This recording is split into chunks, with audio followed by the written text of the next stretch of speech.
Hey everybody, and welcome to the Ruby Rogues podcast. This week on our panel we have Dave Kimura. How's it going, everyone? Brian Hogan. Hey everybody.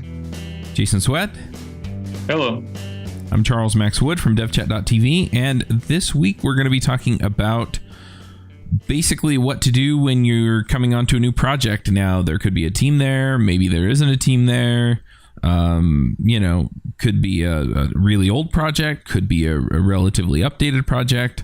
But yeah, Brian suggested this topic. We were talking about a few other things, but I'm curious, Brian, like what angles on this are you looking for? Like, what are the challenges that you run into or that you're aware that other people run into?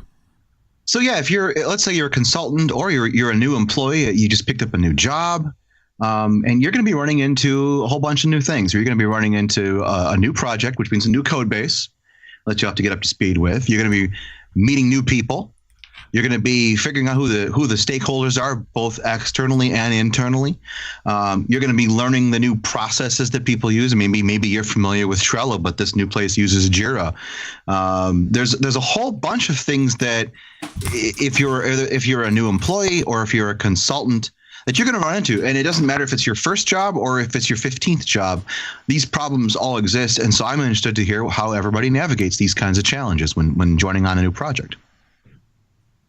I have one. One thing that I like to do when I'm starting a new project is I look for a small win, like some really small feature or bug fix or something like that won't be too terribly challenging, but it's not so trivial that it's just like a one-line thing. The perfect size is something that requires a little bit of investigation and understanding and stuff like that, but not so big that it's going to take me like a month before I accomplish anything.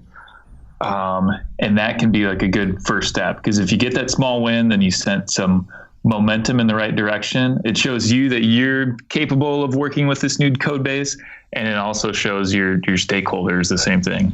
And I suppose as you go through that process, you're going to maybe identify someone who you have to meet and ask some questions, with, and so you can build a relationship that way.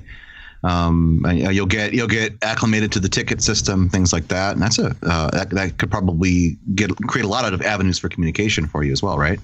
Mm-hmm.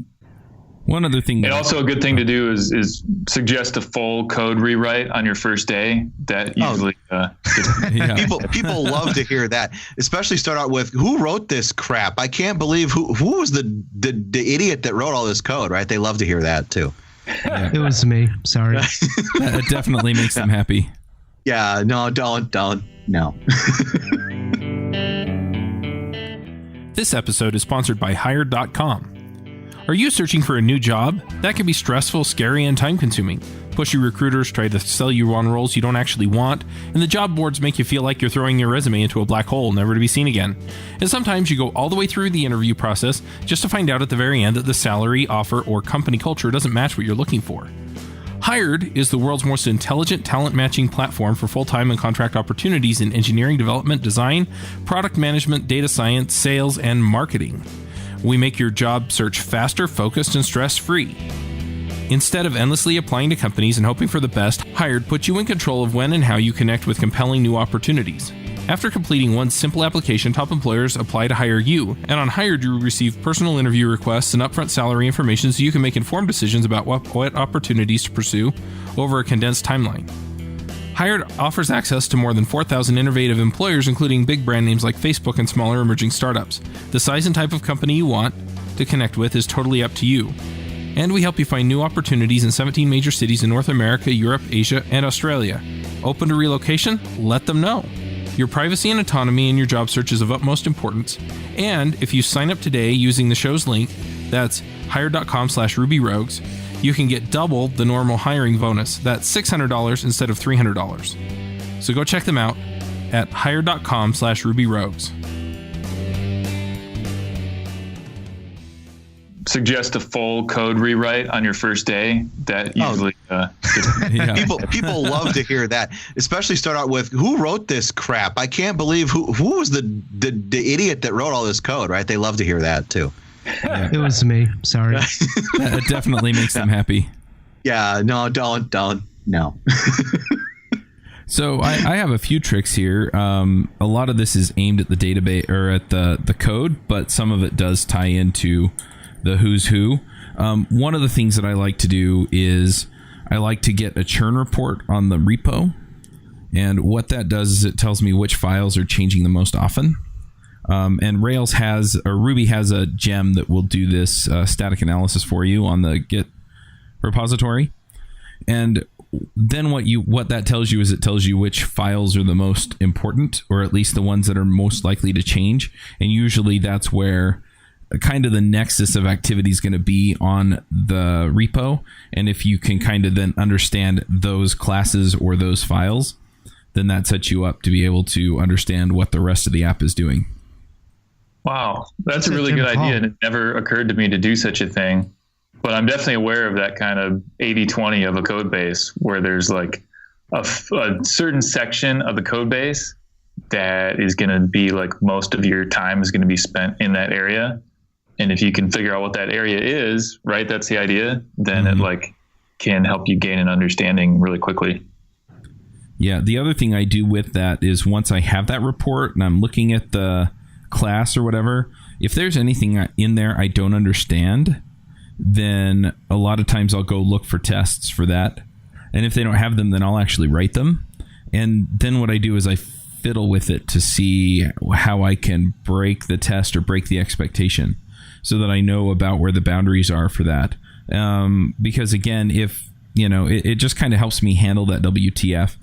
And I either do it, and then I just revert the changes in Git, or I'll put it in my own branch so that I know what I'm dealing with.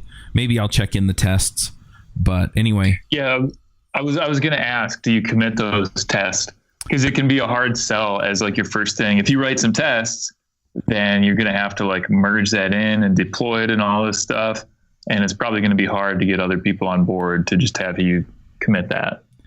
There's usually not a lot of resistance, I find, when you're dealing with adding tests to a repo. A lot of my clients in the past have kind of been like, look, we don't want the test because we don't want to pay you to spend the time on them. But if it's kind of my process of exploration and I check them in and nobody ever runs them but me, nobody cares. And then if it adds overhead to the test suite, generally it doesn't add enough to really make a difference. I've always managed to sort of do that same kind of process. Just this is I write tests because this is how I understand your code base. This is how I make sure that the program does what I think it's going to do. And you're paying me for my help on the project. It'll probably take me more time if you don't let me write the tests. Yeah, that's generally how I've sold it too. And it's the same argument, except I generally put it more like, well, I can either doodle on a piece of paper to get the design out, or I can write a test and get the design out. And if I write the test to get the design out, then I have this sanity check going down the road and know that it works. But either way, I'm going to have to do this step, so I may as well do it in a way that pays off later too. I find it. Oh, go ahead. I find it pretty easy to like write a feature and then tack some tests onto that branch, whether or not the tests are like relevant to that feature or not. And that's fine. I don't think I really have encountered resistance to that kind of thing. But the idea of like just writing some tests for the purpose of understanding some code is probably usually the scenario where the client has like a really formal dev process where like, and I'm not saying this is a good dev process to have, but where a developer writes a feature and then they commit it, it goes through code review, whatever. Then it gets kicked over to a QA team, and the QA team grabs the ticket and does testing in that area. And then after a really long period of time, it finally gets deployed. And I found that people usually don't want to put something through that whole process unless there's actually some functionality behind it. That makes sense. Yeah, that's a really good point. I find myself in lots of situations, almost every project I've joined on as a consultant doesn't have any tests.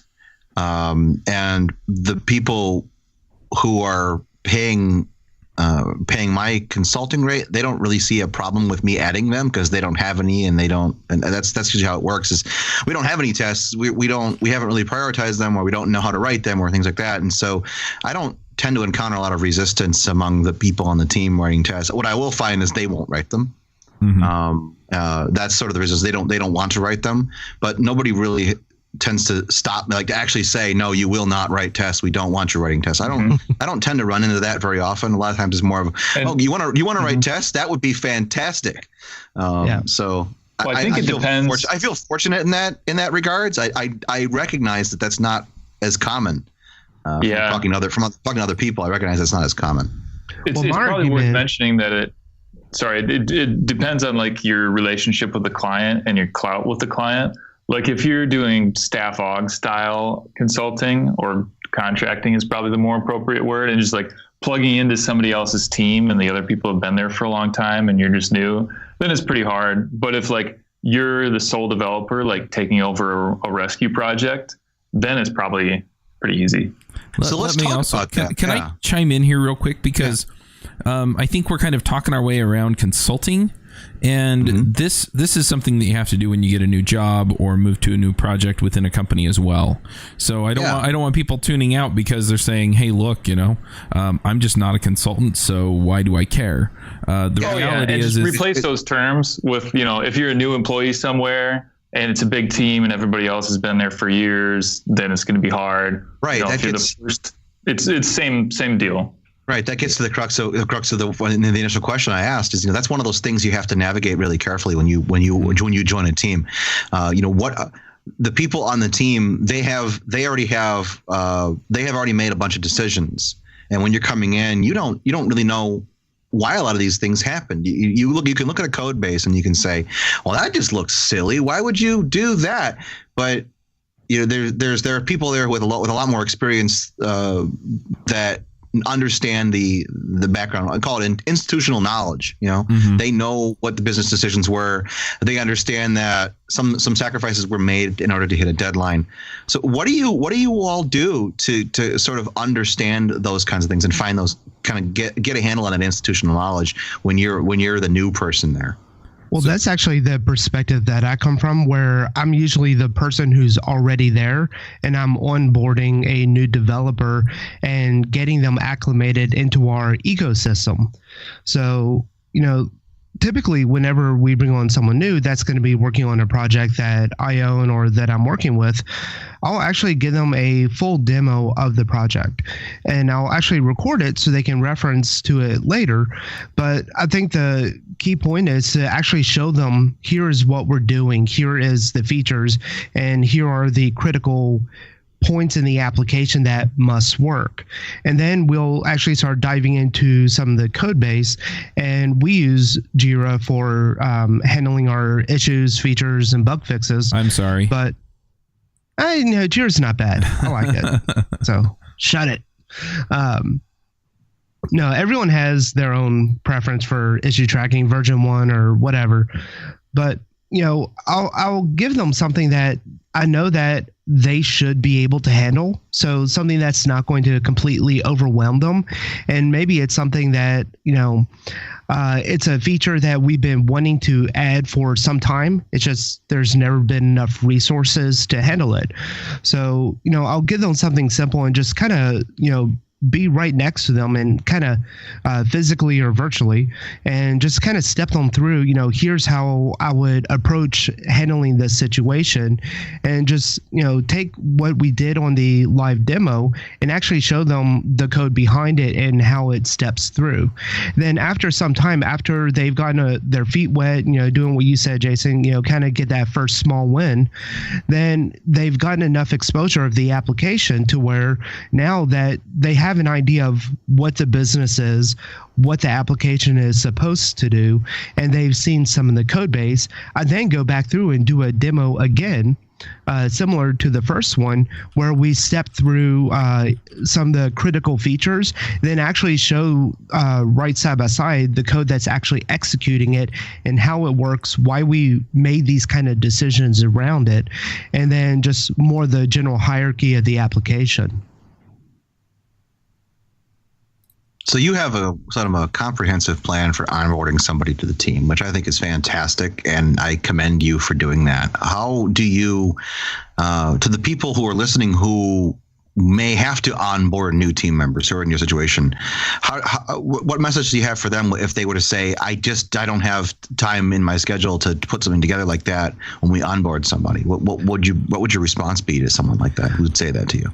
Well, if you just onboarded a senior developer to help out with your application, and if you are not willing to invest the time to correctly onboard them to where they are actually going to be productive and useful, then you might as well just hire a bunch of junior developers.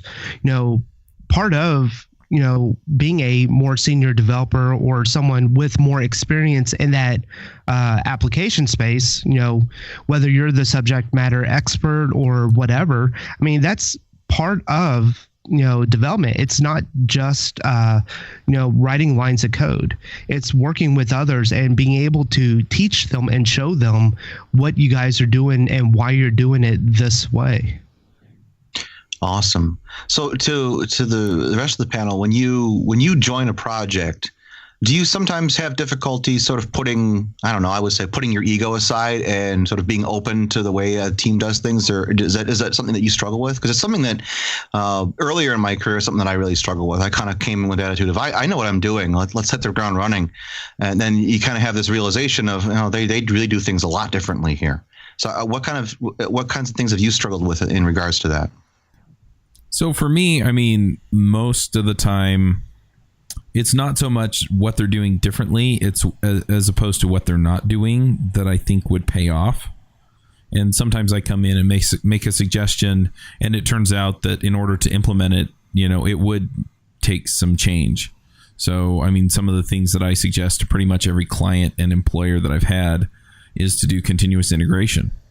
And, it's okay. Well, it still takes me a day or so to set up Jenkins and, make sure it's running all of the right tests in the right way. And, a lot of times then it's okay, well, let's do some continuous deployment, and then maybe we stick with Jenkins and try and figure out how to do it from there. Or maybe we switch to a different system that has a lot of that built in. And again, it's like, well, it's all this overhead to basically do something that we're already doing. We're all running the tests on our machine anyway, but, at the same time, it's, talking about just communicating, some of those benefits and things. And, okay, well, nobody's looking at CI or things like that. That's generally where I come in and make the suggestions. I try not to come in and make suggestions as far as, major changes to an existing process. If it's working, then that's great. And if if eventually I just decide that the way that they do things doesn't work for me, then I'll go find a different place to be. Yeah, I've encountered at some of the places that I've worked as a full-time employee, I've encountered consultants that would come in, and I've had consultants or team augmentation people just come in with sort of a hotshot attitude. Oh, you're using you're using JavaScript, you should be using CoffeeScript, or you're using React, oh, you should be using Ember, or they're really kind of, it's sort of a condescending. You're not using the tool I'm familiar with, therefore you're wrong. And I sort of going to caution people to really understand the lay of the land for a little bit when you join a new project before you start making suggestions. I always advise people to just spend a lot of time in the beginning just listening and understanding the people, the attitudes, and the environment, and certainly give suggestions when asked. But I don't personally think it's wise to just start offering unsolicited suggestions when you're new to a team. What do y'all think about that? Well, if I come across something like that, I usually ask, like, why are you doing this way instead of that way? Could be anything like a authorization method or something like that. So, I usually frame it as a question instead of, like, you're not using this. Oh, well, goodbye. It's more of a, just for my own personal learning of a question, just saying, why are you doing this instead of that? just to see if there's something that I'm missing. So I think to all of y'all's points, it's important to be humble, whether you're onboarding someone or you're new to a team. If you jump in there guns blazing, then you're going to get a lot of resentment from people who you work with on a daily basis. And when you really do need their help, they might not be there for you. So yeah, if you come in there and just start insulting people and tearing apart their application, even if there are some things that are just blatantly wrong, it's not even an objective question, it's just wrong, to come in there to ask the questions, to allow them to explore the ideas and to come to the epiphany themselves that, oh wow, yeah, no, we kind of dropped the ball right there. Well, a lot of times people are doing the best they can with the knowledge they had available at the time, with the resources they had available at the time. And I think that it's a good idea. My philosophy is always to try to give people the benefit of the doubt under those circumstances, because I've been in those circumstances and I've shipped a lot of crap I'm not proud of, but it worked, and it was the best I could do given the constraint that I was in. But I know, I know this is a little bit of anxiety cause. If I know someone who looks at that code and I go, oh, Brian wrote that, that's garbage. Wow, that's horrible code. My favorite thing is when I copy paste some file to like refactor something, and I like paste 1,000 lines of somebody else's horrible garbage, and then my name's on the get blame for all of it. Sure. One thing I want to add to this though is that I found that in a lot of cases, people are actually, I have kind of a window of opportunity when I'm new to a team to actually make some changes, right? So I come in with a different perspective, and I try not to go in with the perspective of you're doing it wrong, but I do try and come in with the perspective of, hey, it looks like we have this problem and we solved it at this other place in a different way, or we solved it in another place in this way. Or coming in and saying, hey, have you considered doing this thing that you're not doing? And one example, and man, this was a long time ago. I worked actually with David Brady, who's a former panelist on the show. I worked with him at crimereports.com. And when I got hired, I got hired because I had experience setting up a CI machine, as well as, the fact that I could code and I could do some operations stuff. But also when I came in, I made a few other suggestions in areas where people were complaining about the issues. We were also doing agile and agile retrospectives. And so it made it easy to bring it up because, of course, David and I got that going as well. The whole agile thing at that particular job, and just, doing daily stand-ups and things like that. But a lot of times what you find is you'll find that certain people have certain issues with the way things are done. And if they find in you both new ideas and an ally, you can make those changes. And also coming in as an outsider and asking questions like, I've done this in the past and it worked really well. Is there a reason why you're not doing it?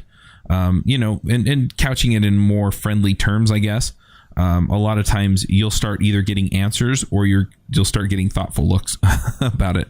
But once you get acclimated to things there, then a lot of times it's, oh, well, we've just always done it that way. That. So that's really good. That's really good advice. Really come at it. You're still going to get the same results, but you're going to come at it with a more friendly, helpful. I want to understand your organization. I want to understand the reasons that are here.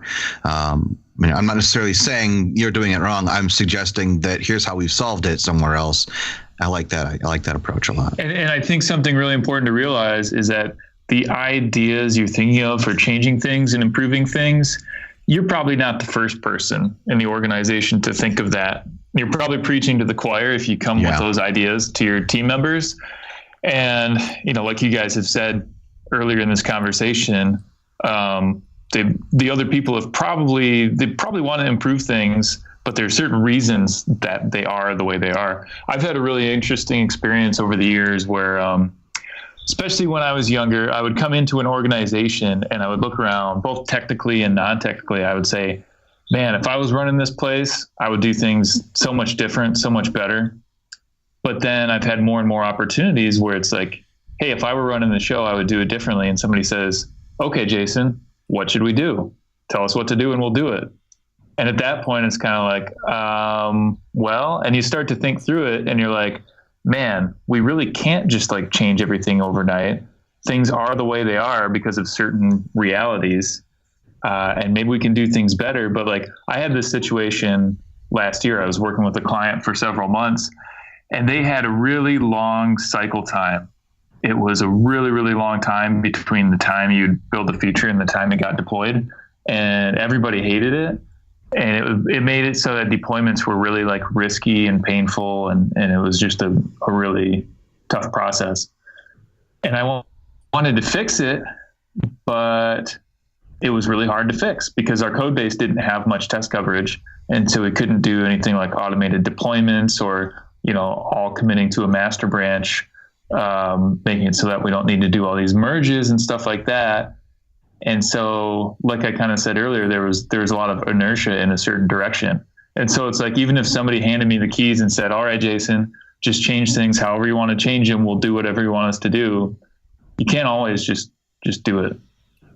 I want to go ahead. I want to go back to something that you said earlier, Jason, though, because you said you're probably not the first person to think of it in certain organizations. And I've worked in organizations where the people had such vastly different backgrounds from me to where I really was the first person in the organization to think of it. So, some people were new, some people came in from Flash or Flex. This was a long time ago, or Java, or .NET. And so, they just kind of came into things from a different place where they thought about problems in a different way and where certain ideas really hadn't penetrated the way that they did software. And so when I came in and suggested something, it was like the light came on, right? It was like, oh yeah, that would totally solve this problem that we have. And we hadn't even thought of it because they just hadn't experienced it that way. And they solved other problems in completely different ways that I thought were pretty awesome and novel. And they were things that they took for granted. So it does depend on the organization. But if you're going into a standard Ruby organization from another standard Ruby organization, they've probably heard most of what you're coming up with. Exactly. I have this belief that I've developed over the time that I've spent in software development, and it's that I really firmly believe that software development is really only 20% code. Now it's a big 20%. It's a big 20%, but I firmly believe that all the other parts of software development are really people. It's 20% code and 80% people. Oh, it's so true. If you have a code base that doesn't have tests in it, is that a code issue or is that a people issue? Right, the code didn't write itself. Yeah, if you have people, if you have bad design, is that a code issue or is that a people issue that there was communication problems with the stakeholders or things that didn't what they want? So one of the things that I've sort of bristle at is when I hear people in the software development industry talk about things like soft skills, think of writing and presentations and getting along with other people as sort of soft skills or soft talks at conferences. And I firmly believe that those are just as valuable skills as being able to pick up a new framework, pick up a new programming language, and build awesome stuff. I'm not gonna downplay how big that 20% of technology and code is, because it's huge. But I still think that a lot of the issues that we face on a daily basis in software development are people issues, and not necessarily code issues. And that's why I'm so interested in understanding, how people work with, on a team when they join a new team, what's going on there just besides learning the code base. There's a lot more going on. Yeah, if you have strong people skills and mediocre coding skills, you're probably going to have an easier career than if you have strong coding skills and weaker people skills. Yeah, because if you have a great idea, but you're unable to express it, what good is the idea? Yeah, but the flip side is you have to have enough experience to be able to add enough value in the right places.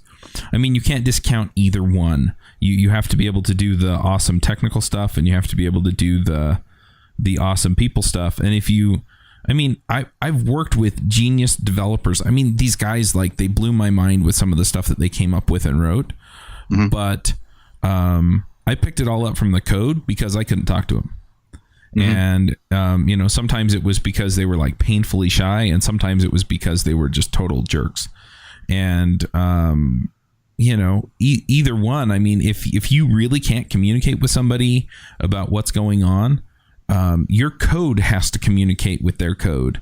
And so it just makes it really difficult to get that piece done.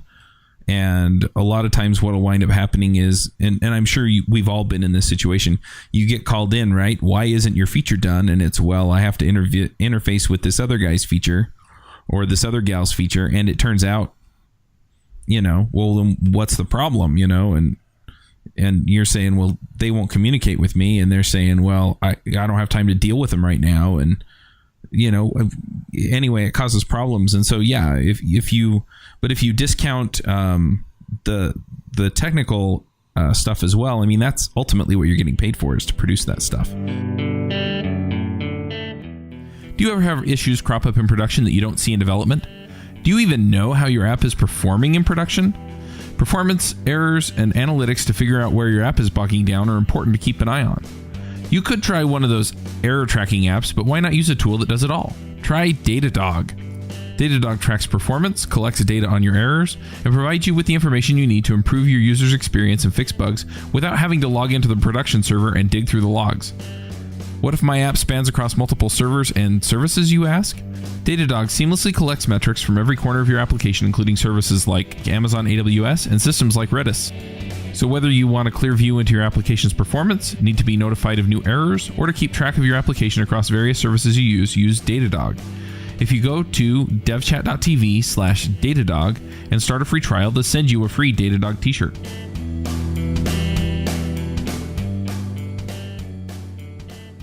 But if you discount the technical stuff as well, I mean, that's ultimately what you're getting paid for, is to produce that stuff. So you have to be able to. Yeah, best to have both. Yeah, well, I'm not saying that you want to have you don't want to have a good mix. What I'm suggesting is that the technical isn't just the code. It's so true. And your skill set. Yeah, your skill set of being able to plug some stuff together. You could be a great programmer. And you could deliver that great stuff. But if you deliver the wrong thing because your communication is off, or you're not paying attention, or you're not engaging because I want to write code, I don't want to talk, I don't have meetings, you're not going to stick around long either. You could write beautiful code that nobody wants, that solves no business problem at all. We're not being paid to write code. I'm gonna be very, very clear about that. Software developers are not being paid to write code. They're being paid to solve problems. Yep. Solve business problems. Code is one of the tools that we use to solve those business problems. But I guarantee you, as a consultant, I have solved problems for businesses without writing a single line of code. A lot of times, hey, we want a blog. Great, here's Squarespace, because that's the right solution. I didn't just jump into the code editor and install Middleman or Jekyll.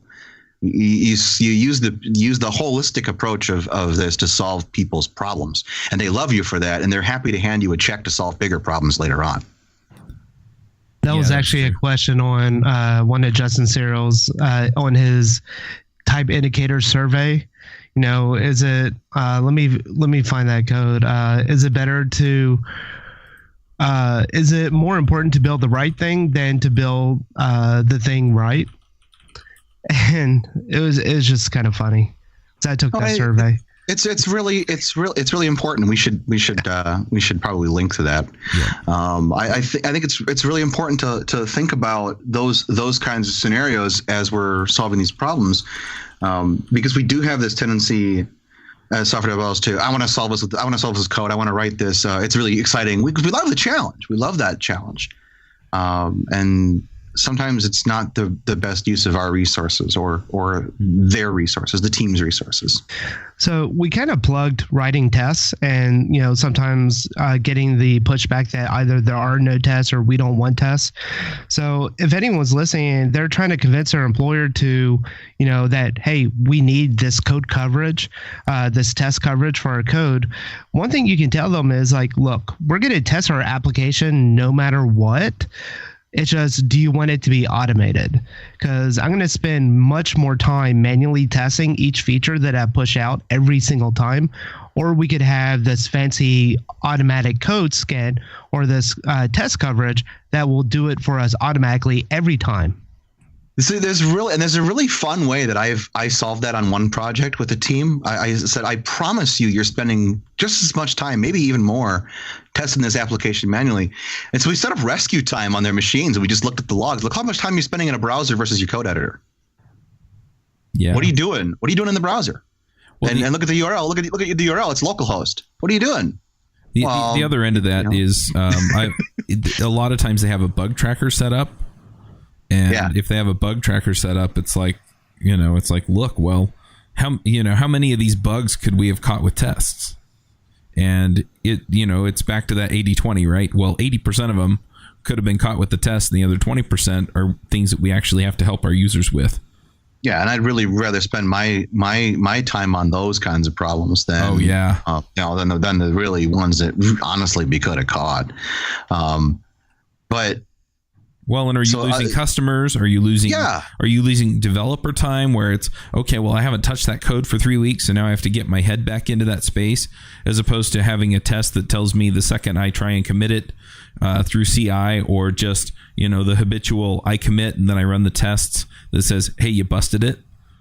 You could have a whole big discussion on things like technical debt, and you could have all these kinds of discussions about that. But I think it's just really important for everyone to think about. Yes, you're going to have to make trade-offs, but you really, really want, whenever you're writing that code, you really want to be able to change that code later. However you go about doing it, you're going to change that code later. Just because the deadline came and you shipped the feature, you're going to come back to that code later on. So you want to leave yourself something that makes it easier for you to touch it later, because you will be back. Yeah. And that's, I think, one of the things that I find really interesting about joining new teams is I like to find out how the flow works. Like, do you have feature freeze time where you just kind of go back and clean up your technical debt? How do you handle technical debt? Those are some of the questions that I just ask when I'm joining a team. I've even asked them in interviews before, like before I even joined a team. How do you handle technical debt? How do you test your applications? Like, I won't even use leading questions like, do you use automated tests? Use continuous deployment? I sort of leave them open ended. Like, how do you know that you're delivering the right features to your customers? How do your developers know they're delivering the right features to the stakeholders, things like that? Because I really want to know what I'm walking into. The worst situation for me would be that I get there on the job and I didn't do enough research and asking questions before I signed a contract for employment or a contract for consulting, and I'm just in the wrong place. That's like the worst time to find that out, right? Yeah. So another thing that, I have picked up a few applications in the past where, I'm being brought on into a existing app. So do y'all want to talk about just how you become familiar with an app if, let's say you don't have someone readily available to help you step through it? I spend a lot of time talking with the person who is the business owner of the app. If it's like a small app, then there's still somebody who uses it, who knows the customers better than I do.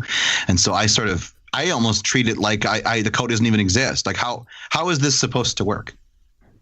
Just so I can get a handle on what it looks like from the end user perspective. And if I can, I'll become a customer and sort of use the app as a customer and sort of try to get that. What's it looking from the outside in? And then try to map that up with the code that I see. But I really want to understand what's supposed to be happening, because that becomes a very interesting situation too. Sometimes what's supposed to be happening when you talk to the customer isn't what's actually happening in the app, and it's things that they want you to do to the app. So it becomes a very interesting discussion, and it lets me feel out any communication issues that I'll run into later on. Yeah, I also like to ask what's the most important, or what are the 3 most important things that this app does? Because they'll tell you, if you could only pick 1, 2, or 3 features for this app to have, and you had to sell it to your customers, what would they be? Because then what you're getting to is the meat of why people are paying for it. And then you know where to focus your time and attention. That stuff has to work. The other stuff, if it doesn't work or it's a little bit buggy, probably not going to bother as many people. And if they don't have that information, I always recommend that they set that up.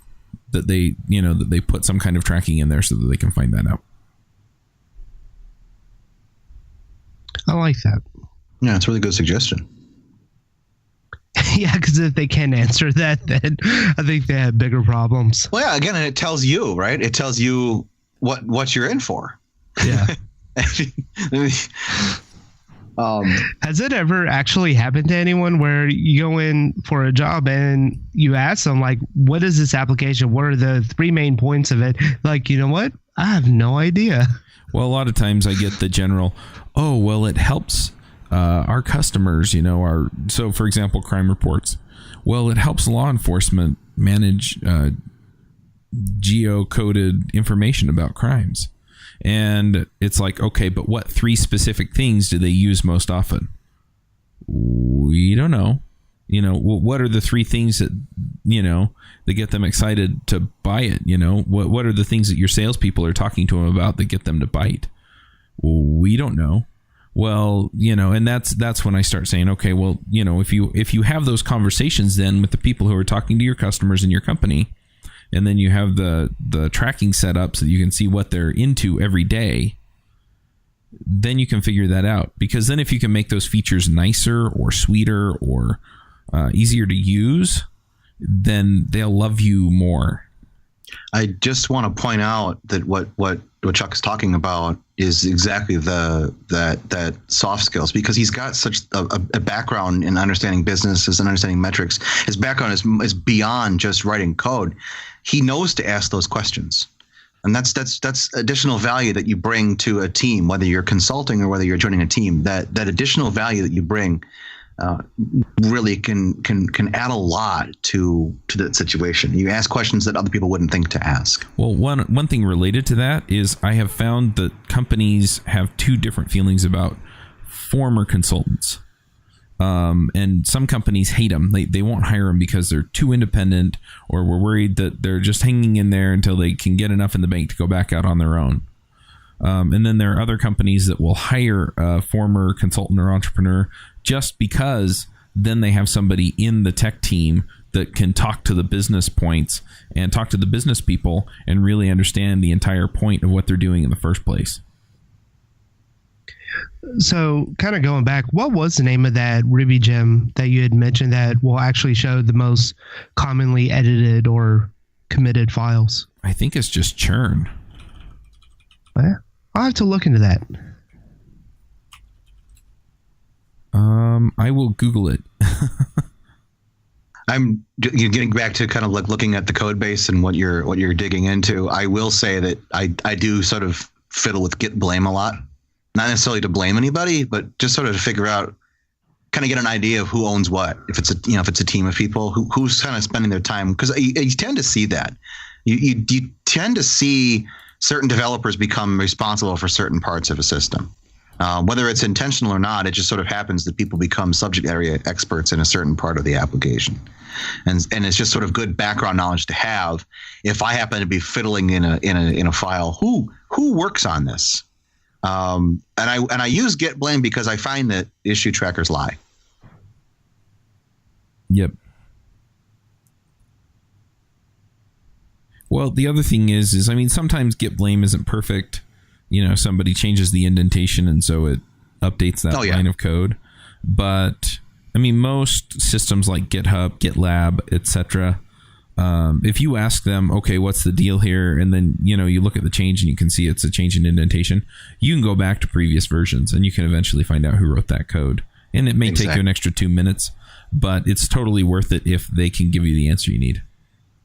It's also good because you're not going to disrupt people's flow. There's the things you can do yourself, these sort of self-service things, or things you can do yourself so you don't spend time bugging people like, hey, what parts do you work on? Things like that. Because they got other things that they want to do. You want to get information when you join a team, but you don't want to disrupt the flow of people who are double booked. They've got features to push out, but they also are supposed to onboard you. So you want to try to do as much self-service as you can. So that the conversation when you do have to steal their time to find something out, you're prepared. You've done your homework. So are we on a tabs versus spaces debate? I am on a whatever. I know what I use personally, but I'm using whatever the team uses. That's just what I do. Yeah, that's absolutely the right way to go. I mean, even if it drives you crazy, right? I mean, most developers I know, tabs would drive them nuts. I don't even notice because I just turn the invisibles off and the tab key does whatever I tell it to do. Yep. So I don't even notice. I don't actually notice. I notice in my own code when they're not the same. That's the only time I really get upset is when there's a mix of them in the code base. Yep. That's when I get mad. So have any of you actually left teams because you couldn't onboard? Like I have, but I'm just curious. Have you left teams or been fired from teams because you couldn't quite get it? I haven't left teams, but some of the smaller consulting gigs that I've done, I realized within the first couple of weeks that I wasn't a good fit. I wasn't a good fit for the project. Mm-hmm. I didn't either I didn't have the ability to make the project a priority, or I didn't feel comfortable with the way the code base was working. I think I mentioned this on a previous podcast, but there's a rule that my dad had, and he was tuning pianos a long time ago, and there were certain gigs he would turn down. He's like, when was the last time you had your piano tuned? And if it was in the last 6 months or a year, he'd probably take it because he could fix it.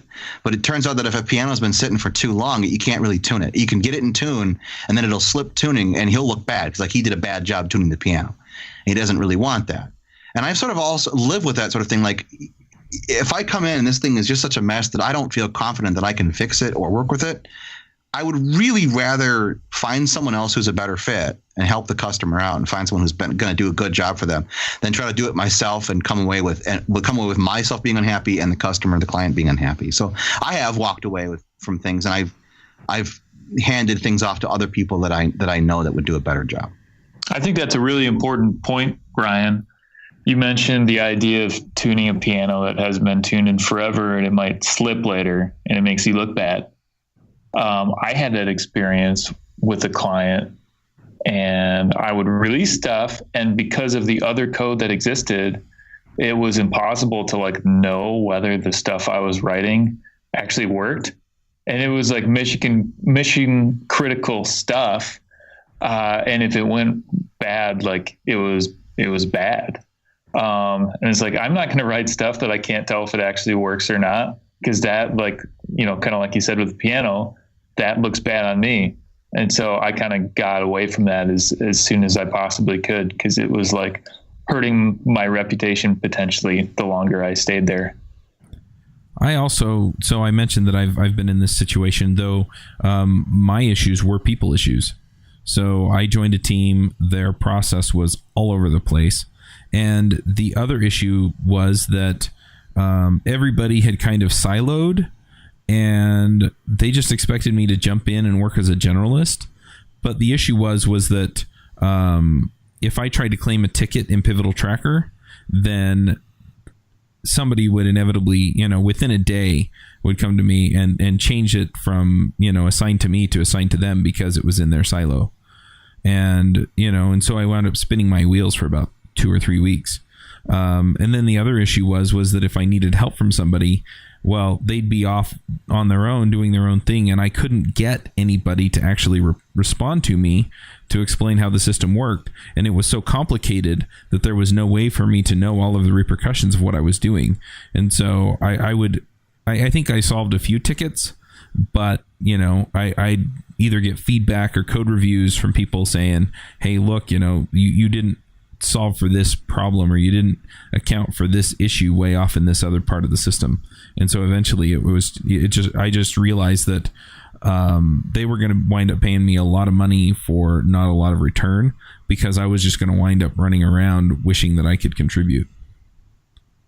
Yeah, I worked for this company one time that, they flew me in to kind of get onboarded with their product and, to start developing. And it seemed like no one really cared enough to actually show me the ropes. But the person that they did assign to me, I spent one day with, and half the time he was responding to emails and other stuff instead of actually showing me the thing. And then I'd come in the next day and they're like, oh yeah, we fired him. He was horrible. I'm like, oh, okay. And then the rest of the time they didn't have anyone there, or no one had time to actually sit with me. I'm like, you know what? I think that we made a mistake. I don't think I'm the right person for this team. And I left because I'm like, that's crazy. Very dysfunctional.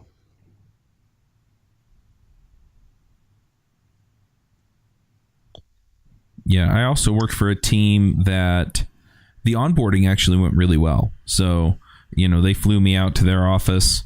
I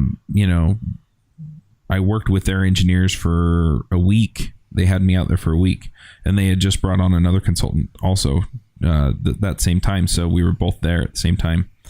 And, all of that went really well. But then what wound up happening was the project manager turned out to not really be a great project manager. And then the other issue was that they had an architect that was in charge of assigning us the tools that we were supposed to use. And this is why I said I'm sorry on Jira, because they told us we had to use Jira, but nobody knew how to use Jira. Nobody knew how to set it up properly for our project.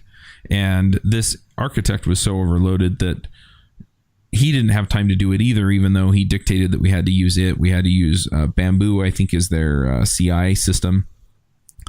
And so what we'd wind up doing is we wound up setting up basically illicit systems to handle stuff because we never actually got access to Bamboo. And so I think we set up Jenkins somewhere on somebody's dev machine. And for our Scrum meetings, we would actually have a meeting before the meeting so that we could actually estimate all of the things, so we wouldn't have to spend 2 days doing estimations. And so even though they had good onboarding, it turned out that there were all of these other dysfunctions. And so even good onboarding isn't a guarantee. And so, yeah, a lot of times it's just, communicating and being willing to, to do whatever it takes to move the work forward. And it turned out that we worked well as a team. We just had to work around a couple of obstacles that were basically at a level higher than we actually could affect. Yeah, I kind of had the same experience with Jira that you had. And what I did to overcome it was I actually bought Jira myself, just the $10 up to 10 user license, threw it on a server that I have in my house, and just became familiar with what Jira was capable of. And I created all my development workflows within my local Jira and then exported to give to the employer to actually load for our team project. Yeah, and see, that's the kind of team playing that I really like to see or hear about. And in most cases, they appreciate that kind of thing, right? Yeah. And it's the same workflow that we're still using today. So I guess I did something really right or wrong. They're just too afraid of you to tell you what they think of it. That's right. I'm highly opinionated too, so we all get along. Does anyone have any other tips, tricks, or ideas on coming on to a new project or team? Look at the gem file, look at the routes, check out the schema database, and you're a pro.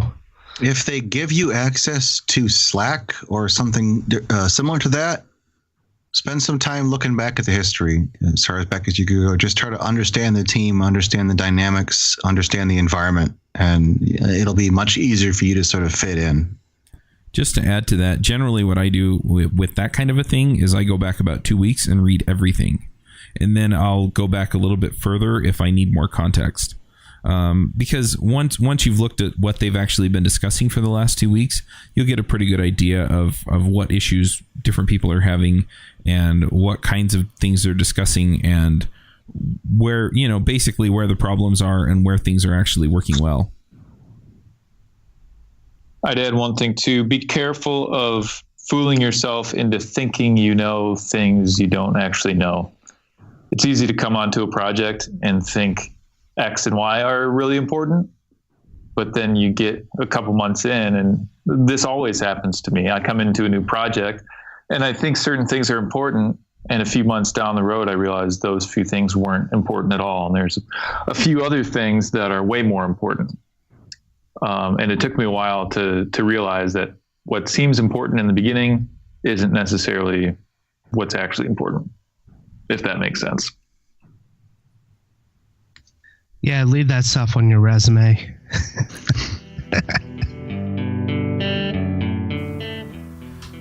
This episode is sponsored by Compose.io. Databases are arguably the most difficult part of the stack to manage. The last thing you want is to wake up at 4 a.m. because the database failed and you have no backups. Compose has all that covered for you, so rest assured that your database is fast, reliable, and always on. It's production-ready cloud databases on AWS and GCP for SoftLayer, so go check them out. You can pick from 9 databases including MongoDB, Elasticsearch, Redis, RethinkDB, MySQL, and one of the latest, ScyllaDB, which is a fast drop-in replacement for Cassandra. All databases come with guaranteed RAM, IOPs, and CPU that auto-scale, automatic daily and on-demand backups, high availability nodes, security you can count on with private VLAN, IP whitelisting, SSH and SSL, two-factor authentication, and much more. Deploy your database in minutes and they'll take care of all of the administrative tasks like patches and upgrades. Setup is fast and easy, so go try them out for 30 days free at compose.com/devchat. Yeah, leave that stuff on your resume.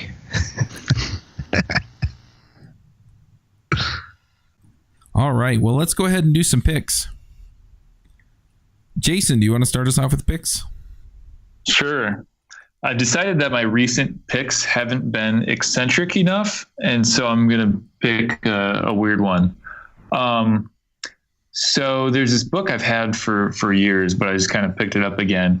It's called Crust and Crumb: Master Formulas for Serious Bread Bakers. And it's a book about bread. And the formulas in this book, some of them span multiple days worth of work. So, it really is for serious bread bakers. Obviously this doesn't have anything to do with computers. This is some very serious stuff, and the results are great. Like the bread that you can bake from the formulas in this book is like just as good as it's better than what you would buy at a grocery store, and just as good as what you might get from a bakery. So that's my eccentric pick for this episode. All right, Brian, what are your picks? I have 2 picks that deal with servers, actually. A couple of tools I've been working with lately, and I'm really, really enjoying. The first one is OS Query. It's a nice tool that lets you query the logs on your system and query other things using a SQL dialect. So it's really great to be able to grab system log entries with a select statement and grab Apache log entries and things like that, just using the SQL statements that you're familiar with as a developer. So it's kind of fun to grab metrics from a production server or a development server or something like that using this tool. It's kind of a lot of fun to work with. A great interface. I've been really enjoying using it on one of my servers in a test environment. The other tool is Lynis, Lynis, and that is a tool to audit your server. And it will give you suggestions on things that you can do, configuration changes, hardware or software changes, additional programs to install to harden your server. It'll suggest the things that everyone knows, like change your SSH port to a higher value. But it'll also suggest other things like, hey, maybe install some additional programs to combat malware and things like that. And so it's a really nice comprehensive tool that you can just run. You can either run it as your super user account to do like a full test, or you can actually use it in kind of a pen test mode. So you run it as a non super user, and you can configure the tests that it runs. It runs with a bunch of default tests, but you can turn some of them off if you don't need them. And so I recommend playing around with both of those tools. They're OS Query and Lynis. They're both pretty cool if you are working with servers and you want to get a little bit more insight into things. Nice. Dave, what are your picks? All right. My first pick is Device Masquerade, which is a way that you can use single or create a shadow session with Device to log in as another user. So if you have to support the application that you're building, sometimes logging in as a user who is reporting the problem, you're able to replicate it and then pinpoint where the issue is. The other thing is, my other pick is a Samsung 960 Evo NVMe. It is a solid state drive that connects your PCI Express bus through a M.2 port. Just picked one up from my computer, and it is amazing. So I thought I was rocking at 600 megabytes per second with my old Evo, but this thing is literally reading at 3,200 megabytes per second. So it is like blazing fast. And I got a new CPU and stuff with it. So now my full test suite on my application used to run about 8 minutes. Now it's down to 2 minutes, 30 seconds. And that's with some water cooling overclocking. Wow, that's cool. I'm going to jump in with a couple of tools here too. And I'm also going to talk really briefly about some other personal stuff. One of my picks is the keto diet or the ketogenic diet. And in particular, the book that I read that kind of explained it to me is called Keto Clarity by Jimmy Moore. And I've been doing it for about a week. And I've actually been adapting pretty fast. So the idea is you adapt from carb burning to fat burning. And since I'm diabetic, the whole carb metabolic pipeline's kind of screwed up for me anyway. And so anyway, I've felt a ton better just switching over. I feel like, and some of this may just be completely placebo effect. I don't know. But I feel like my vision's gotten better. And yes, high blood sugar can affect your vision. I've also just in general felt better. I haven't been hungry. I probably eat about twice a day. And usually one of those is a snack and then the other one's more of a meal. But anyway, I'm really enjoying it. I'm really feeling good. I've been checking my blood ketones along with my blood sugars, and my blood sugars have pretty much evened out at this point, and my blood ketones are right where they should be after a week. In fact, they're a little bit higher than they expect it to be, but everybody adapts at a different speed. So I've been feeling really good about that. And then the other thing that I'm going to pick, and Brian's probably going to like this since he works for DigitalOcean. But I run devchat.tv on DigitalOcean, and so the devchat.tv server was crashing over the weekend. I got a note from Dave. I got notes from other people, and it was really frustrating. And so anyway, I sent a message into support, and they helped me figure out what I had screwed up pretty darn fast. And so DigitalOcean support is something that I'm going to pick. I wish they had phone support because I really wanted to call somebody, but they got back to me quick enough to where I could fix that all up. But I also wound up setting up a new server and just moving everything over there. And a few tools that I use to do some of that. One of them is HTOP, and I had that running on the original server just to see what was going on. And yeah, the PHP processes were leaking memory, and so I would see the memory build up, right, and then eventually it would crash. So anyway, that HTOP is nice. If you've used Top, then HTOP is just a nicer display on that. And what it does is it tells you how much memory your machine's using. It tells you how much memory each process is using and things like that.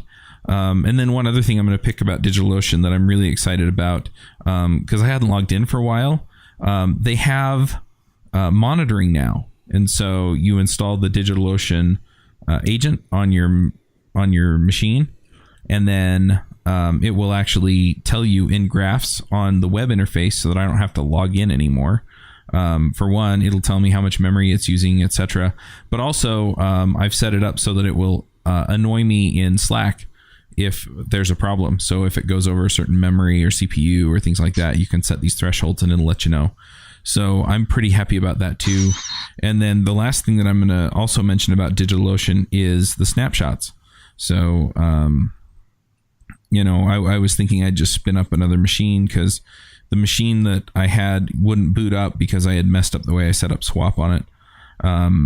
But yeah, it was really handy. And the last thing I'm going to also say about DigitalOcean is that their tutorials are top notch, and they're extremely helpful. So anyway, I'm really happy with my hosting provider, and I just can't say enough nice things about them. So well, It warms my heart to hear that about the tutorials, because that's where I work at DigitalOcean. So that I love hearing things like that. We love hearing how much the tutorials help people. So personally, thank you for that. It makes me feel really good about what I do. Well, I don't know if I've used any of yours yet, so you never know. I edit a lot of them, so you'll never know yet. You look at the very bottom to figure that out. We make sure that the people who write those tutorials get top billing. So.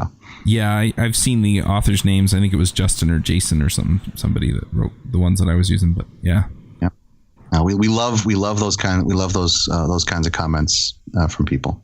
Yep. Yeah, I honestly, I've thought about just doing like a demo and just walking through my account and how to set up servers and stuff, because I think it's a terrific solution. So anyway, it was a headache over the weekend to try and figure all this stuff out, but it all got fixed. So yeah. And those are pretty much all the picks I have. I also want to remind everybody about Ruby Remote Conf, which is coming up in June. So definitely get a ticket. I am finalizing the speakers this week. I took a little bit longer because I wanted to make sure I was getting the talks that people wanted. So I'd actually put out a survey, and I'm going to be working through that and inviting speakers from the call for proposals and just from people that I know that can talk about those issues. So yeah, if you have any other topics that you want to hear at Ruby Remote Conf, by all means, just tweet at me at CMaxW or email me, chuck@devchat.tv, and we'll see what we can line up. If we can't line up a speaker for it, we can probably get them on Ruby Rogues. So, that's not a lost cause, letting me know. But yeah, that's all I've got. So we'll go ahead and wrap this one up, and we'll catch you all next week. Bye, everyone. Bye, everyone. Bye, guys. Bandwidth for this segment is provided by CacheFly, the world's fastest CDN. Deliver your content fast with CacheFly. Visit CACHEFLY.com to learn more.